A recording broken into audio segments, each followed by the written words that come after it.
Sa kabila ng mga nagdiliparang mga text messages kung saan ang laman ng mga text messages na ito ay magmamarcha daw papunta dito sa kabisera ng Bungaw, tawi-tawi ang mga MNLF at ito'y nagka-create ng panic.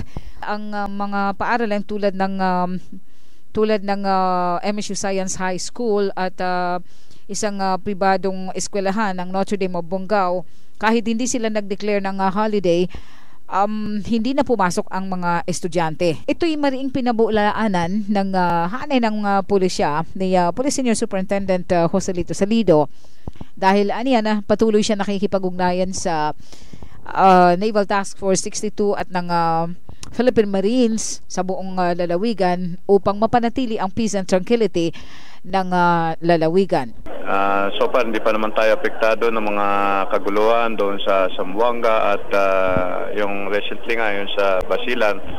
But we are not taking for granted of the reported issues na may spill over dito sa ating tawi-tawi. Kaya nga ating sinisigurado ang ating hindi lamang po ang airport pati ang mga vital installation na sana ay walang mangyari na katulad doon sa Zamboanga.